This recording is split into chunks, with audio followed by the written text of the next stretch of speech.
in terms of how these challenges can be overcome through regular coordination and implementation and monitoring mechanism. A lot of discussion again on investment, also on the need to ensure that women access green job and green finance. And finally, we move to the different thematic table.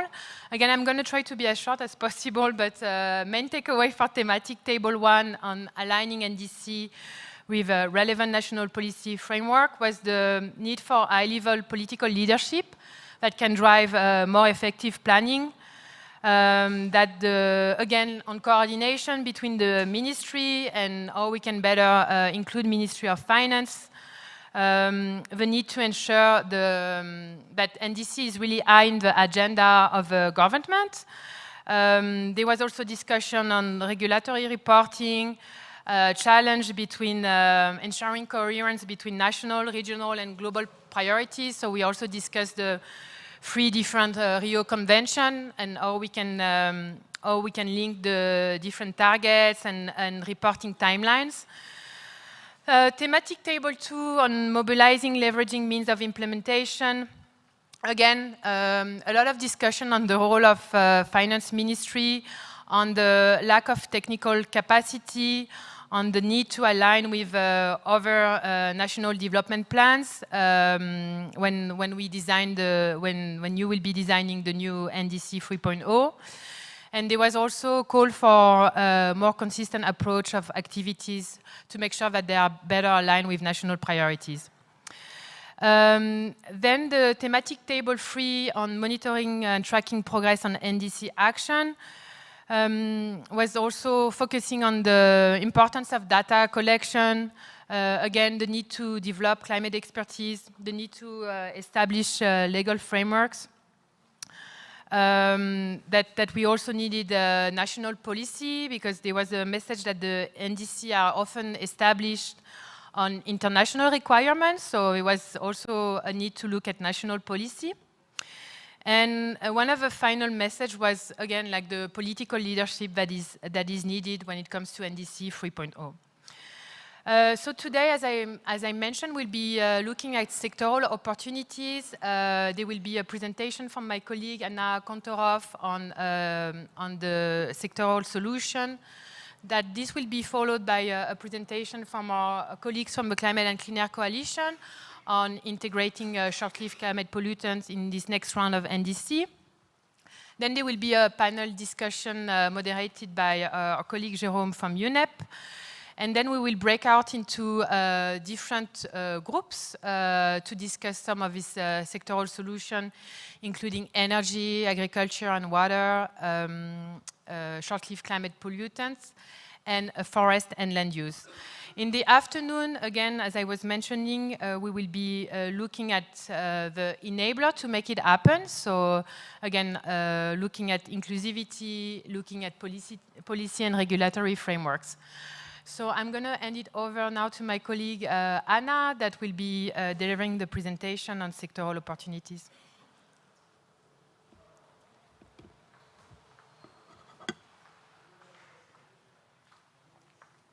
Thank you, Sophie. Good morning, everyone. It's nice to see all of you again today. So my name is Anna Kontorov. I work at the United Nations Environment Programme, UNEP, in the Adaptation and Resilience branch. Thank you.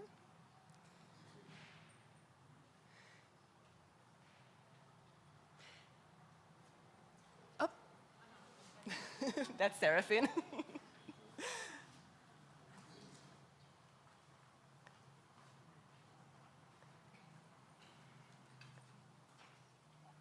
Let's see what comes next. I think we need to change the presentation. This is the second one.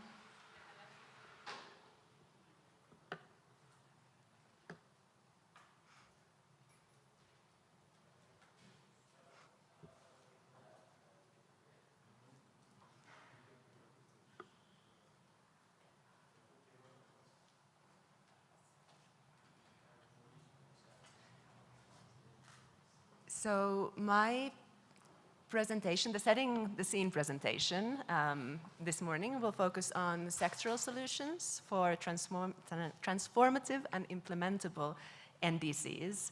So the idea is really to set the scene for the panel discussion and the thematic groups, the thematic tables that will follow the presentation, and that will really look at best practices, challenges, lessons learned across sectors from the last round of NDCs, and looking into NDC 3.0s, and how to enhance the consideration, raise the ambition across sectors, and also perhaps where relevant introduce new sectors in NDCs 3.0.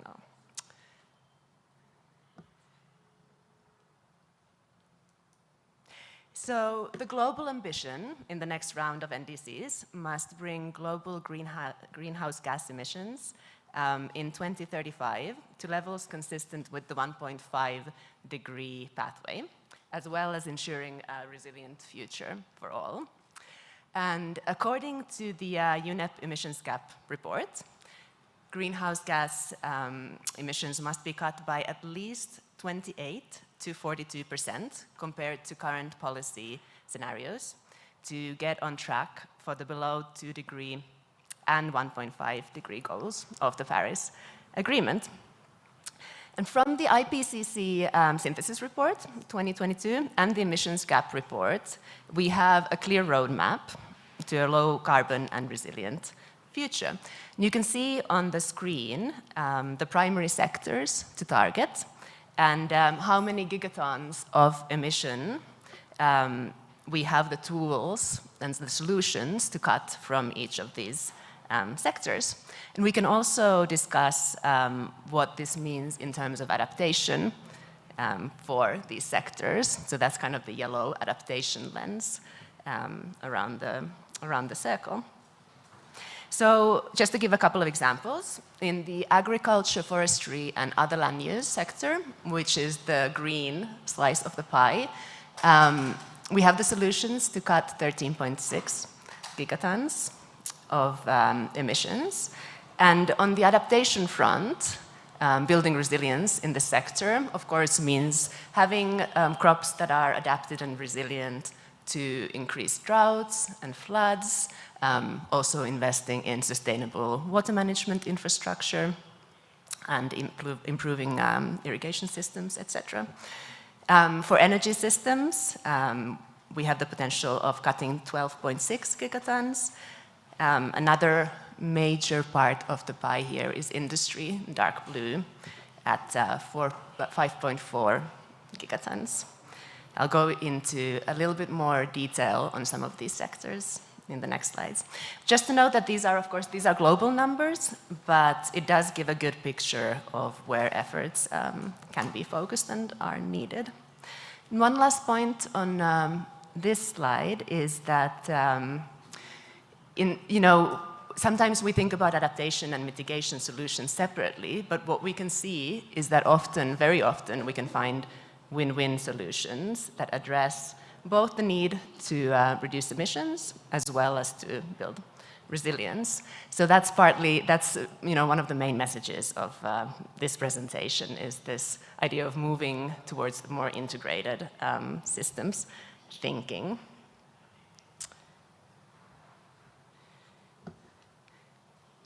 So first of all, a few words about energy sector. Here, Africa, as we know, has the world's lowest level of per capita use of modern energy. But as Africa's populations, economies, and incomes grow, demand for modern energy is set to expand by 1/3 between 2020 and 2030. That's for sub-Saharan Africa. And the energy sector is responsible for about 73% of greenhouse gas emissions in Africa. But the energy sector is also very vulnerable to climate change risks. Hydropower, of course, is a very good example. It currently accounts for 17% of electricity generation in Africa. And we are already seeing the impacts of droughts on provision of electricity, the availability of electricity from hydropower, and the resulting increased costs of electricity in many countries in Africa. And with climate change, many major river basins in Africa are projected to have reduced rainfall and experience more severe drought. Other aspects of electricity generation, also very vulnerable to climate impacts. Infrastructure can be, electricity and energy generation infrastructure can be damaged by floods, storms, sea level rise. And electricity transmission and distribution systems are vulnerable, in particular to high winds and wildfires. In this sector, again, we have some win-win adaptation mitigation strategies that can be identified. So at the moment, 600 million people, or 43% of total population, lack access to electricity, and most of these people are in sub-Saharan Africa. And renewable energy is more affordable in the long term, and the decentralized nature of renewable energy can really improve access to electricity in remote and underserved areas in particular. At the same time, expanding renewable energy can also provide affordable electricity access to 70% of the currently unelectrified population, while reducing emissions by up to 25% by 2030.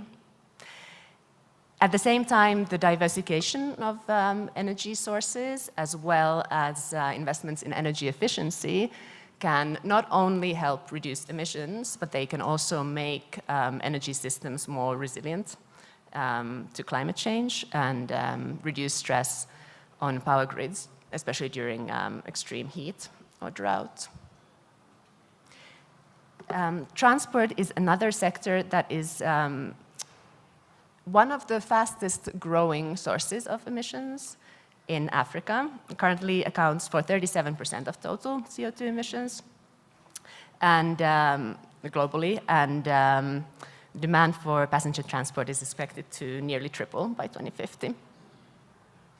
Again, this is a sector that is very vulnerable to impacts of climate change with storms, floods, sea level rise, heat waves, droughts, and wildfires.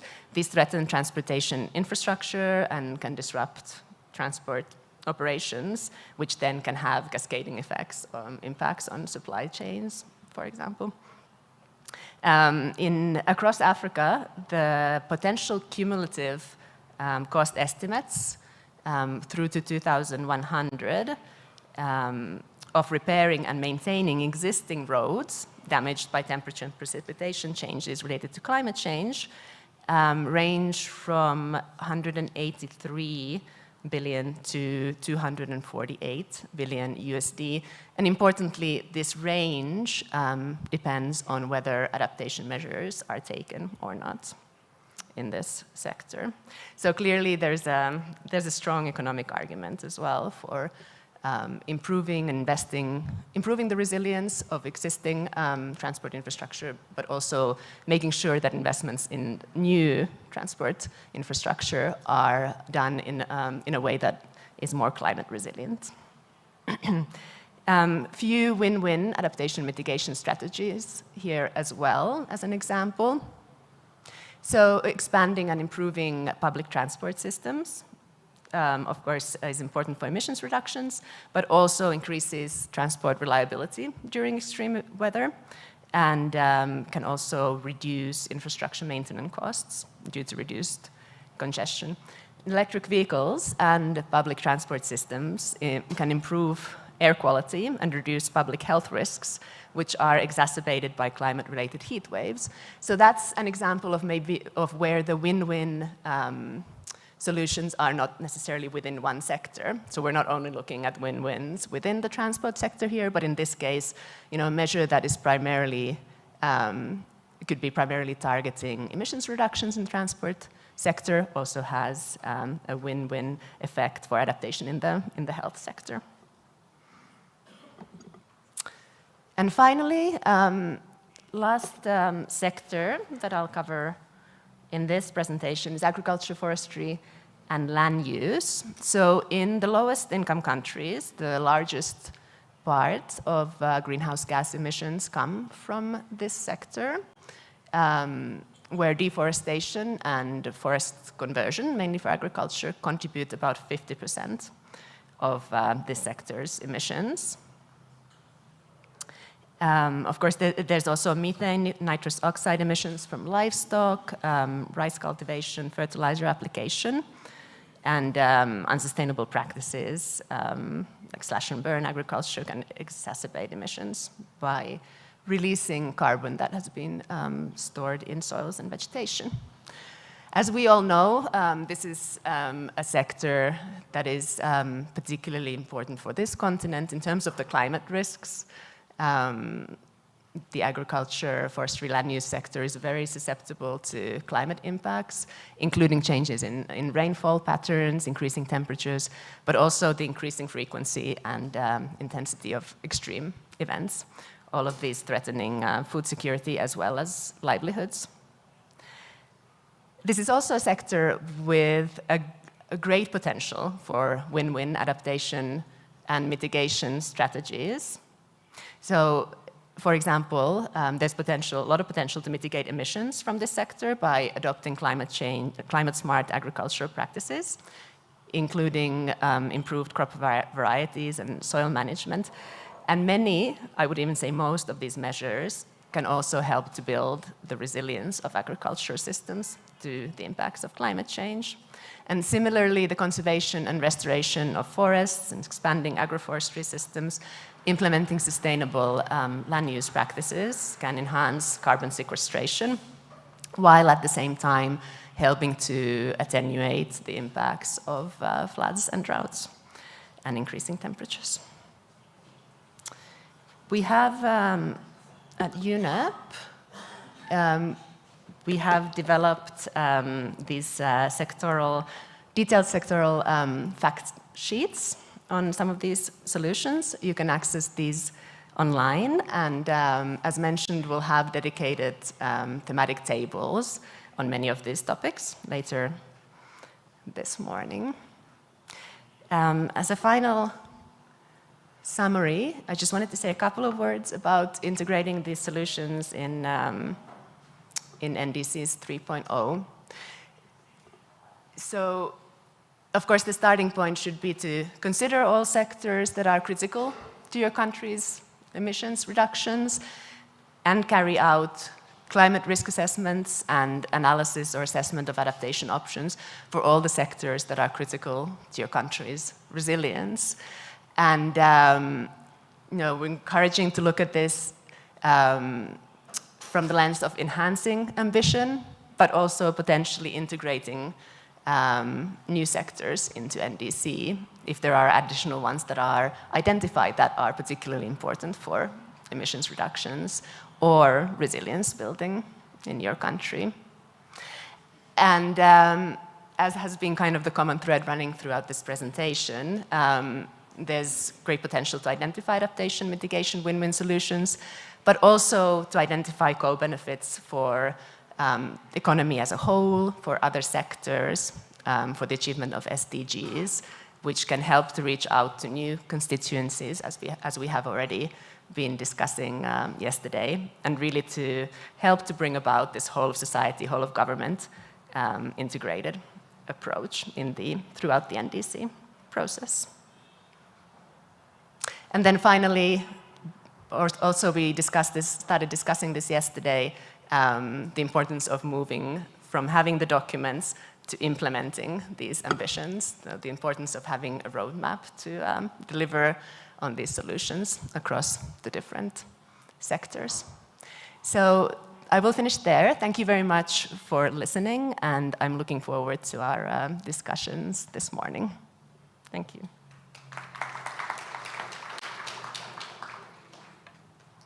And I think, Seraphine, I will hand over to you.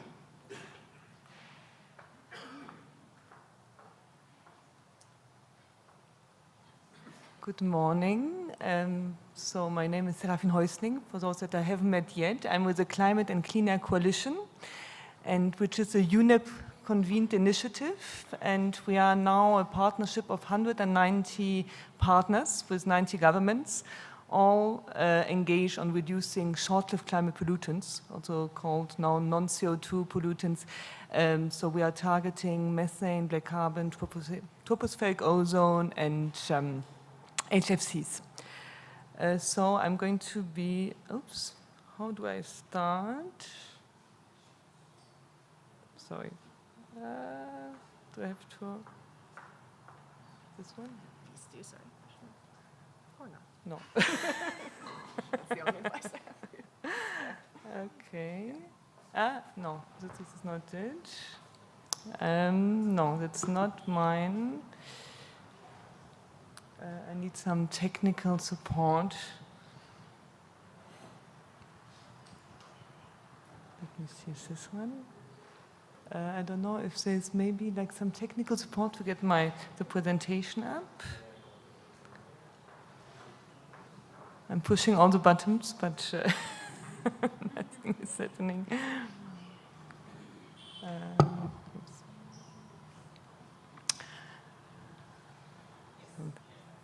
Yeah? No. Okay, very good. Okay, thank you. Okay, so I'm just going to quickly talk about including non-CO2 pollutants in enhanced NDCs. Why are we focusing on short-lived climate pollutants? So short-lived climate pollutants are responsible for almost half of the warming we are experiencing today. And as you can see on the right side, we are really having the best chance on staying within the Paris Agreement target is if we take an integrated approach on addressing short-lived climate pollutants and long-lived greenhouse gases. So you see that really like the importance of really looking at both, and at the same time, while reducing short-lived climate pollutants, where we see the benefits in the short term, because they don't stay long in the atmosphere, between a few days for black carbon up to 15 years for the HFCs, we also have a number of other benefits along the path. So UNEP, together with WMO, developed this assessment and assessed a number of mitigation measures that, if implemented at a global level, have the potential to avoid 0.6 degrees of warming, to avoid 2.4 million premature deaths annually because of reduced air pollution, and to also avoid more than 50 million crop losses annually because also of the reduced methane as a precursor to ozone and black carbon and all the other benefits that are listed here. So the benefits, just to summarize, of reducing non-CO2 pollutants in NDCs are that we can avert near-term warming, and we can also demonstrate increased ambition and build on one of the COP28 outcome, which called for substantial reduction of global non-CO2 pollutants. And at the same time, we have a number of other development benefits, especially on health, but also on food security. Oops. Okay, so just to show also what are the key pillars of the Climate and Clean Air Coalition. So we have a very strong scientific pillar. So the Climate and Clean Air Coalition is really based on science, on this assessment that I just mentioned, but we are also coordinating a number of other assessments. For example, the Global Methane Assessment. We did a regional assessment for Africa that was aligned to the Agenda 2063, the Africa we want, looking at assessing measures that would address climate, development, and air quality. And we have a scientific advisory panel. Many of our members are also IPCC lead authors that are guiding the coalition and keeping us really up to date on latest scientific developments, and also coordinating the assessment. Then we have a number of sectoral approaches. So we focus on the sectors that are most contributing to SLCPs. So transport, also household energy, agriculture, fossil fuel cooling, and waste. And we have a number of tools to provide support. So we have, in the partnership, a very rich expertise, and we are providing capacity building support on developing NDCs and integrated inventories, MRV frameworks, but also on developing projects and supporting the implementation through designing regulation standards across those sectors. And we have another tool where we are also supporting national experts in the countries to really help coordinate and drive the agenda. And I'm very happy that today we have also a number of the national experts from the region present that are really key in supporting the agenda at the national level. And then we have the political pillar where on the yearly basis the heads of organization ministers are convening to set the political agenda for the coalition. So the CCAC, for example, played an important role on supporting the Kigali Amendment, really like creating this political momentum, and through the partners supporting the Kigali Amendment. But we also the Global Methane Pledge that was based on the Global Methane Assessment that really made the case now for this global engagement on reducing methane by 30% by 2030. And then we just recently launched a new guidance document on supporting the integration of short-lived client pollutants in the NDCs. So we have now for each of the super pollutants a specific chapter on really guiding this process, and have also webinars on that are available on our website to support you, and we are also going to conduct a number of trainings, so I'm inviting you also to join those trainings on guiding that process. So from this guidance, so some of the key principles are that the inclusion of non-CO2 pollutants should be additional to action on CO2 and previous action on non-CO2 pollutants. It should be comprehensive, and we look at all the sources of emissions in support of economy-wide target. It should be implementation-oriented, and I think we heard yesterday a lot about the challenges of accessing finance for the implementation. We can have ambitious NDCs, but it has to be really supported within the right implementation mechanisms. And obviously should be ambitious, and a lot of the SLCP mitigation measures are actually based on feasible and available technologies, and in most cases are also cost effective. And then the interinstitutional aspect is very important to really bring on board all the relevant ministries. So some key takeaways. So reducing non-CO2 pollutants is critical to avoid near-term warming and to avoid impacts on health. Integrating non-CO2 pollutants in NDCs is an opportunity to show increased ambition and to achieve climate-resilient development. And there are already tools, resources available from a range of organizations also present today to support this integration process. And just wanted to finish with one quote from the Secretary Andrew Yatilman from the Department of Environment, Climate Change and Emergency Management from Micronesia, saying that the next round of NDCs will determine the survival of many of the most vulnerable people and species on Earth. Non-CO2 super pollutants are a life-saving ingredient that all NDCs 3.0 must have if we are to stand a chance. Thank you for your attention, and we are having a session where we will be also hearing from many countries in the region on the process of addressing short-lived climate pollutant and integrating in the relevant plans and strategies. Thank you.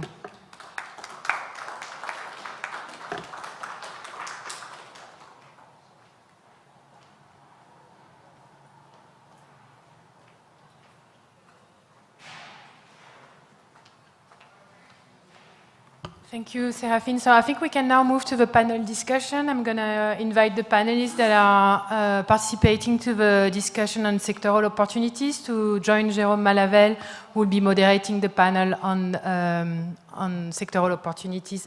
So I'm kindly asking Fred from Uganda to come on stage, Bala from Nigeria, Elizabeth Shege from SC4All,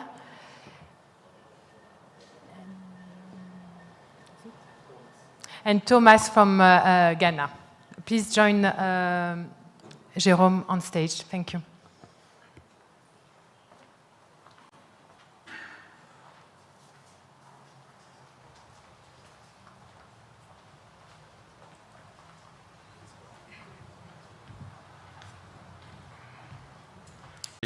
Nice colleagues here on their experience. So maybe just to give you a quick introduction, what we are can be somewhat in conflict. The approaches for incorporating new sectors into the NDCs. So some of the previous NDCs didn't have some sectors like, for example, CPs or any other, or transport or whatever sectors that may not be reflected so much before, and now you might want to include those. And also not forgetting, yesterday we heard updating, we wish enhancing the ambition in existing sectors, those that you have had already, and see to how you could, in some of them, still be looking at enhancing the ambition and again, overcoming those barriers to integration for this. So without further ado, I think I'm gonna turn to, I don't know, who would like to comment first. Maybe I can go to Thomas first, if you don't mind, and then I go to you, Elizabeth, and then Fred and Mr. Bala. And then we see if we have a bit of time for second quick follow-up questions on this. So, Thomas, maybe you can comment on some specific sectors, which would be why are climate-smart agriculture solutions critical to developing countries' ability to deliver ambitious NDCs to meet the goal of the Paris Agreement? And particularly, I mean, this is the framing, how is Ghana enhancing or thinking about enhancing the inclusion of agriculture for its NDC that should be submitted next year? Over to you, Thomas. Right. Thank you, Jerome, and good morning, everyone.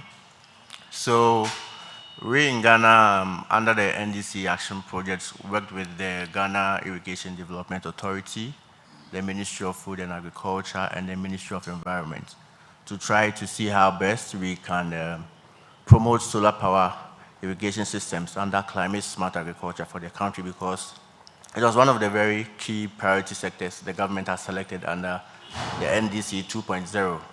And then, I don't know if you've also followed the news, currently in the whole of northern Ghana, there is drought, and it's the worst drought in the last 40 years. And agriculture employs over 40% of the population, and most of these people are women. So agriculture is a very important sector to the country, and as such, it's also a priority for the NDCs. So what we've tried to do is to develop an investment plan which will try to cost all of these actions the country had, illustrated, so that it will attract the needed climate finance. Because in the past, Ghana has what we call the Climate Smart Agriculture and Food Security Action Plan, which was developed with the support of the World Bank. And also the country itself developed what we call the National Agriculture Investment Plan.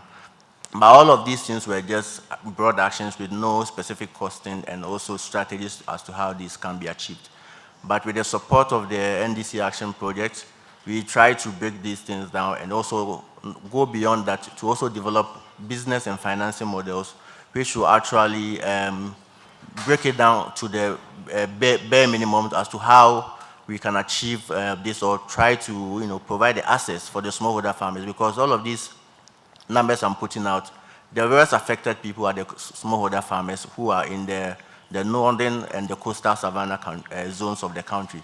So we have tried to use this investment plan to mobilize the needed financing to help these smallholder farmers to implement the country's NDCs. So that is what we have been doing in Ghana over the last 4 years or so. And then hopefully, with the new NDCs coming on board, or the NDC 3.0, we also look to support that, because the investment plan we developed we look forward to be one of the base documents for the stock taking and the analytics of Ghana's NDC revision process, because we engage the UNFCCC focal points, and We presented this document to them, and we look forward to using this as also one of the key documents for Ghana to revise its NDCs here. Thank you. No, thank you very much, Thomas. I think it's very interesting comments that you made here. So yes, Thomas is part of the NDC action team in Ghana, is really working with, embedded with the government, and have been working with the government before, which is a model that we like to adopt in many of your projects, but we didn't mean necessarily to do a promotion of a specific project. Just wanted to clarify this, but just to show up something that can be of relevance for many countries. Since we are at this juncture between agriculture, energy, and also, very importantly, livelihoods, because these are related to the smallholder farmers, but we are trying to develop those systems and have investment plans that would be viable in terms of this. So I'll stop here because I don't want to take too much time. Elizabeth, you are energy efficiency and cooling specialist. You're working with Sustainable Energy for All, SE for All. And I guess it's a nice transition because we're talking about agriculture, and agriculture is also related to cooling when we talk about cold chain. But let's not preempt of what you're going to be commenting on, because you have other things maybe you want to talk about, and the cooling sector in general. So how integrating energy efficient cooling into NDCs can be a win-win for adaptation and mitigation. Again, a topic of integration. Do you have any best practice from a country in the region you have been working closely with? Over to you. Sure. Thank you very much for having me here. And I'd like to highlight that many times when we talk about cooling, still in a lot of the countries, people don't understand what part of cooling we're talking about. And yesterday we also looked at the structure of the government in supporting cooling. It's not really focused on it. So for example, we started off with energy efficiency, and energy efficiency is cross-cutting. And we thought human beings are definitely considering global warming, but are they considering cooling? We're doing it as an adaptive element. When we have heat stroke or when it's really hot, that's when we turn on fans. For those who can afford fans, there's others who can't. So we started looking at thermal comfort. What are the standards of equipment? I'd like to highlight, coming from Ghana as well, we do work in Ghana. They have very good, strong MEPS, minimum energy performance standards. So SE for All supports South-to-South collaboration. So Kenya has been learning from Ghana on the basis of minimum energy performance standards and importation of second-hand equipment, which is prevalent across Africa. And the equipment that's actually coming in as second-hand is inefficient. So that work is ongoing, and also looking at harmonization of standards across the different regional economic blocks across Africa and working with Africa Union. So the second part, which links to agriculture, is the cold chains. We also know that if we in Africa had developed cold chains to the level that we need to, so that we diminish whenever we have drought, people are starving. One side of the country has food loss, and Kenya is experiencing between 40 to 60% food loss at any time. While the other part of the country is starving whenever we have this droughts. If we develop those cold chains, all that energy demand will be 4 times as much annually up to 2030. So if that is not addressed as sustainable access to cooling, we won't have the food security element, but also we'll have an issue with energy demand. The third part of cooling, as we approach it, is vaccines. We quickly forget what happened with the vaccines during COVID. We lost a lot of vaccines because we didn't have cold chains to bring the vaccines from the ports to the center of the countries, to the edges of the countries. So that's another cold chain element that we are considering. But all across, we're looking at it and approaching it in 3 areas. There's global advocacy. If there's any country here or any representative from a country that hasn't signed the Global Cooling Pledge, we're actually asking them to sign the Global Cooling Pledge, because we found the least number of countries are actually from Africa that signed the Global Cooling Pledge. And in there, it has definite, clear commitments from national government, local government, private sector, what we can do around developing the cooling market. The second part is tools. we have free tools available for designing cooling, for supporting cooling in buildings. One such building like this, we've been enjoying a cross of active cooling as well as natural ventilation. This is the kind of the built environment we'd like to see coming up in Africa. The third party is tailored solutions, and that now starts linking in with the opportunity around investment. So we've been working very closely with financial institutions to see that if you're going to adopt efficient cooling equipment, you actually get incentivized finance. So that is also coupled with results-based financing, and we'll be seeing more of that. Thank you. Thank you, Elizabeth. And I think also what we can reflect upon, or we have been reflecting upon since yesterday, is that we are in premises that are very good example of how cooling solutions can be integrated. We have a lot of nature outside, so this is help with maintaining the temperature not so hot in the building, a lot of ventilation. So what you, I guess, call passive cooling solutions that are fully integrated. Maybe they can even be more integrated, but I think that's also quite inspiring. And when we saw the premises on Sunday, we were quite amazed, and we like to sign up for repetitive meetings here if we could in the years to come. But it was very nice to see that. So thank you so much for your comments. I'm going to turn now to our two gentlemen, Fred, your neighbor, and Mr. Bala. Sorry if I don't. Okay. Fred is from Uganda, and Bala is from Nigeria. Sorry to put you together, but it's just in interest of time in introduction. You are also working as the SLCP, the short-lived climate pollutant expert, as I understand, both of you. The question will be slightly different to help with, I guess, enriching the discussion. For you, Fred from Uganda, if I may, I'm going to start with you.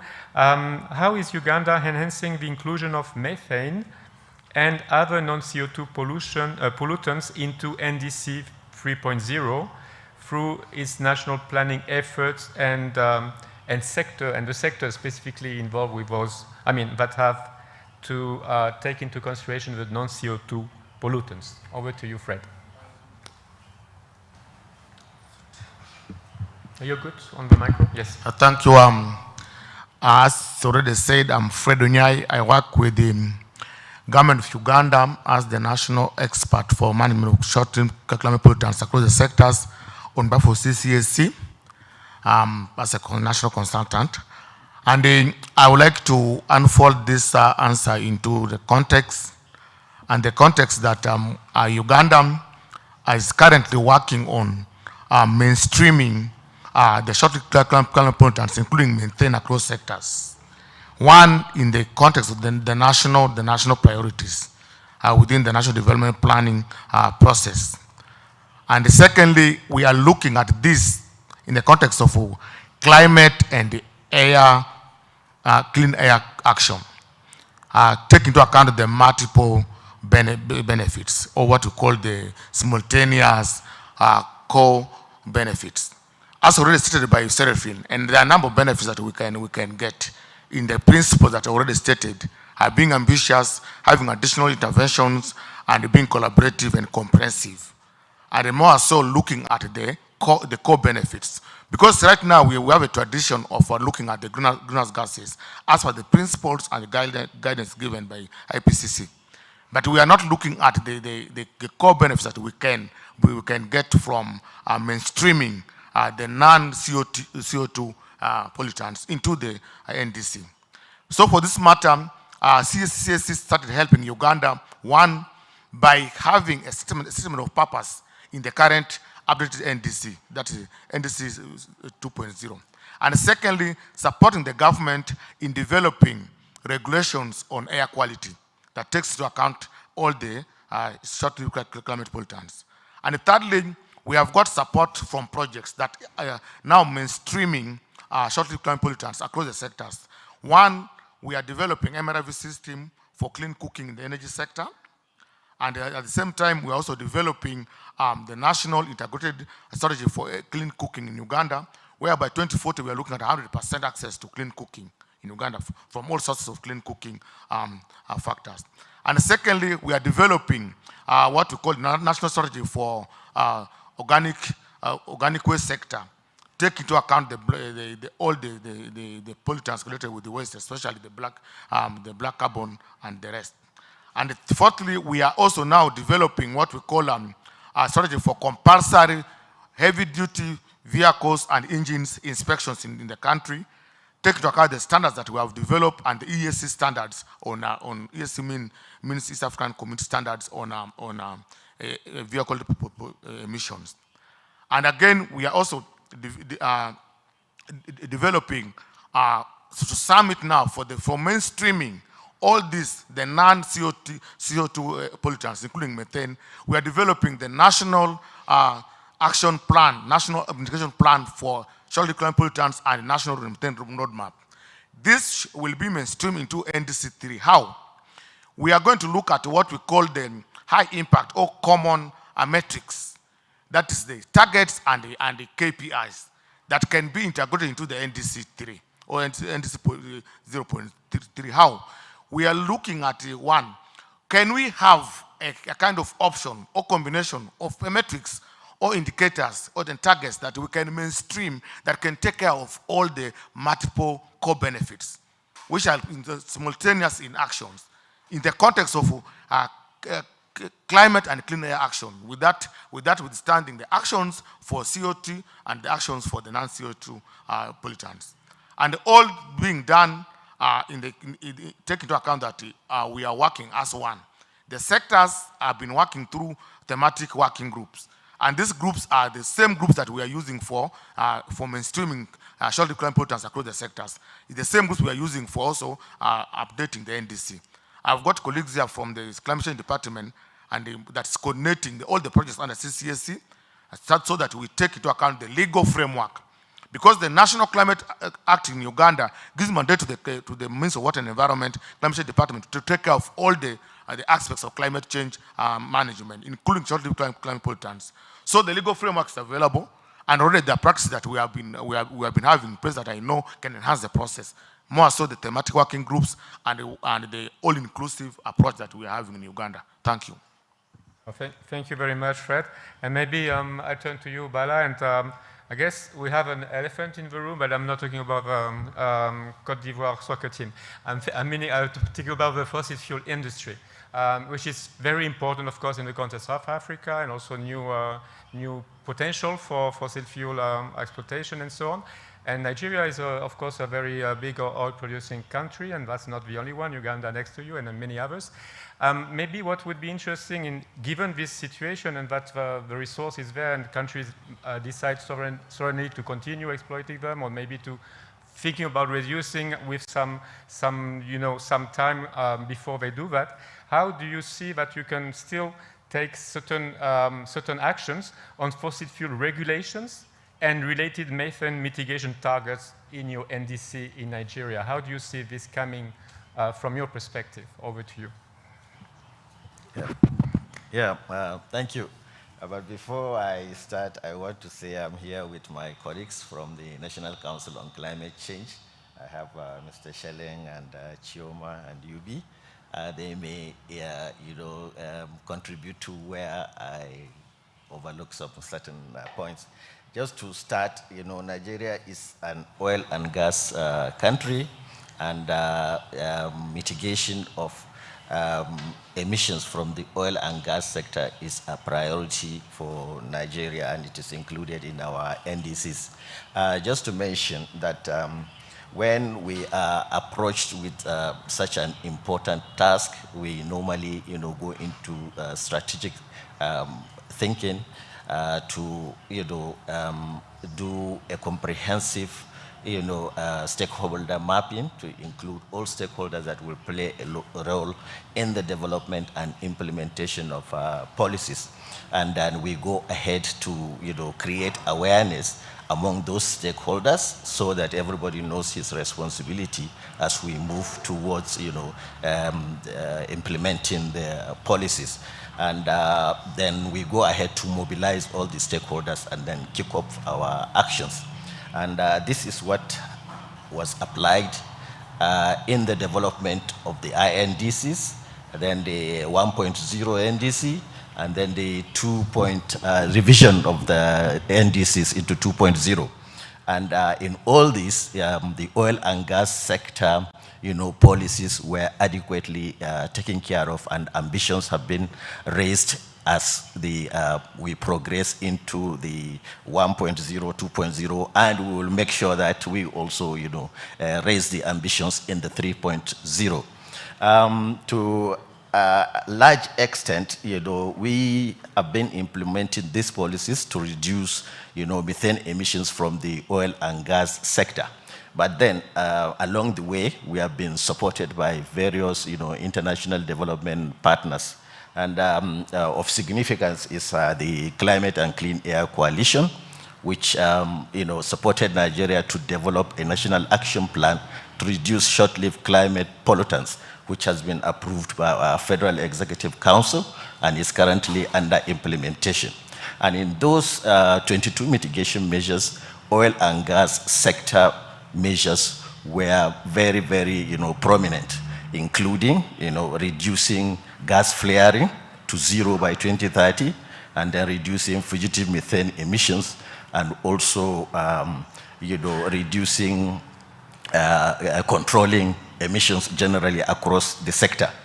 To add to that, the CCAC now supported the implementation of these measures in the oil and gas sector by helping Nigeria build capacity in the oil and gas sector, and also, supporting Nigeria to develop, guidelines for implementation of the regulations with the support of a Clean Air Task Force, who are, engaged by the CCAC to work with the Nigerian government to develop these guidelines for reducing emissions in the sector. And in addition to that, CCAC again supported, the implementation of those, guidelines, which cuts across, the oil and gas sector by mobilizing those active, participants, to include the regulators, the service providers, and the operators, who all come together and were engaged in a training for them, to be prepared in the implementation of the guidelines. And this is what is currently going on. And one of the major areas we are concentrating is the leak detection and repair, method, which will go a long way, in reducing, emissions in the oil and gas sector. Thank you. Thank you very much.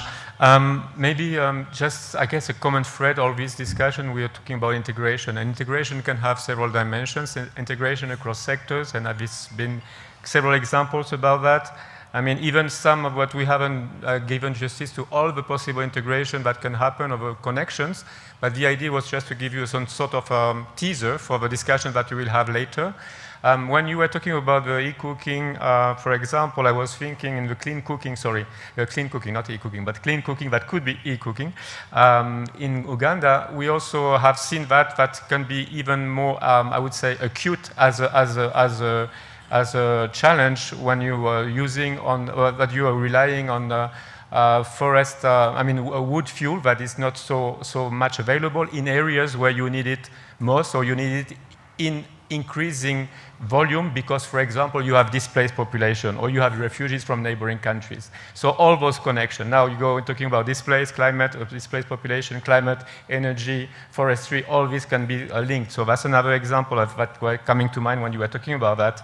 On the sector specifically, we have seen also a lot of conversation about, we say sometimes integration, we say sometimes coupling, sector coupling. For example, you have building, energy, transport, all those sectors can eventually really start to be more integrated, where the buildings somehow become small power plants, if you want. The cars can be using the electricity, but also storing that electricity, and the grid can be greener and greener. So all those connections can happen as well.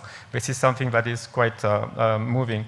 But I want to come to something that is also in terms of a collaboration across countries, and I will finish with that if you allow me a few more minutes. It's something that you were also referring, I think it was you, Elizabeth, on the ban on second-hand appliances or cars, for example. And this is super important. At the same time, your borders are not completely tight, meaning that you still have you still have to consider how you can best harmonize your measures for your bans, because if you, I think you gave the example of Ghana. Ghana has been put a ban on some of the importation of cooling equipment, but also on cars in the past. But if the neighboring countries of Ghana inside the same regional integration don't have the same bans, they're going to come through other countries. So that's something that is really also important to look at, how you can progressively, this not happen overnight. It did not happen overnight in other regions, including, for example, in the EU, how things that is done in one country can be progressively adopted by the other countries in the same economic area, which should be very important. Finally, now we stop with that. I think it's a lot also about what we have been saying since the beginning, lessons that country can bring to another or can exchange, and South-South cooperation. I think you guys are best equipped to learn from each other, because you have similar conditions, including the challenge to access to finance and all of these sort of things that we talked about. And I think I'd like to hear maybe from Thomas on something that was done recently on the e-mobility and a study to Senegal, and look at the electric bus rapid transit system that they're putting and the potential for further deployment. We accompanied the delegation of transport authorities, so maybe over to you, Ghana. Oh, I'm sorry, Thomas, for this. But very briefly, because we are running out of time, and we stop with that. I think Ghana and Thomas are synonymous now. So to just talk briefly about the e-mobility study trip. So we took the Ministry of Transport, which is our focal institution under the NDC action project on e-mobility, which was one of the key priority sectors of the government of Ghana under the NDCs. So under this study tour, we wanted to look at how we can deploy electric buses for public transportation. Ghana had tried this in the past, but it didn't work in terms of operating a BRT. It failed. And but we heard about the success story of Senegal in the city of Dakar, how they've been able to deploy e-mobility using it for mass transportation. And basically, the difference between what the Ghana's first failure and how Senegal is successfully doing this is purely because also of two things: the political will and also the design or the infrastructure. Because in Ghana's case, we were trying to use the outer lanes for the EBRT, having dedicated lanes. But in Senegal's case, they've redesigned the things such that they are now using the inner lanes. So then they don't have to compete with the normal traditional transport authorities for space. So then it also gives more comfort and accessibility to the passengers or the pedestrians who are applying these services. And this has also been achieved because there was a political will from the top, from the presidential level, to ensure that this thing gets through, because it is not easy trying to disrupt the business as usual situation. So you need that kind of political commitment to be able to get it done. And that was one key lesson we learned from that Senegal experience. And also the role of development finance or climate finance in this, because the World Bank and the European Investment Bank were very important players in trying to structure the financing for this arrangement. And then the other thing is also how you also bring inclusivity to it, because it was not just about transitioning to electric buses, but it was also about how you also bring along the traditional bus transport service, which was already providing that kind of service for the community or the country.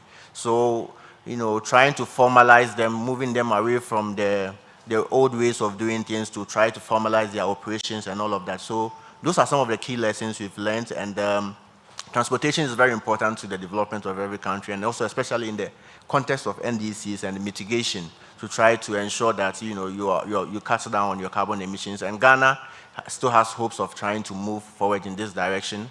And currently our government is importing about 100 electric buses to try to pilot this arrangement, and we will also be counting on our development partners through our NDCs priorities to try to know how to structure this well so that it doesn't become another failure, but also other countries can also come to Ghana to learn from us. Yeah, so thank you. Thank you, Thomas. Yes, it's about learning from each other, was interesting.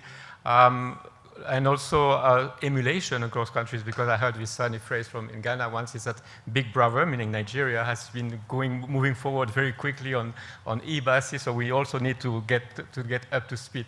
So that's an interesting thing also, to see how good lessons from one country can really incentivize other countries to also take that route, and not only because it's good for the climate, but it's good for the economy, for the people, and so on. So I hope this was not too much of a looking at too many things at the same time, but just to give you, again, some sort of sense of what we might be willing, or you might be willing to discuss in the breakout sessions that will follow, and then in the afternoon in the enabler clinics. So over to you, Sophie, we are done.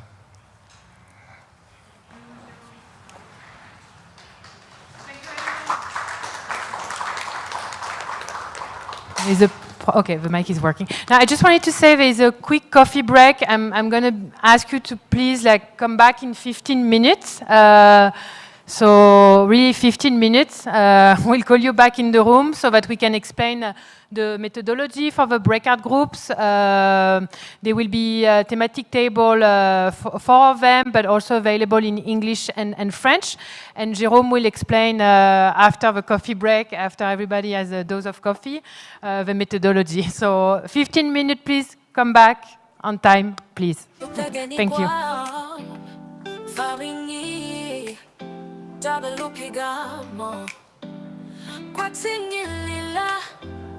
Emfuleni lowo kwashiza inyembezi uthando lwafika Dance komthunzi wes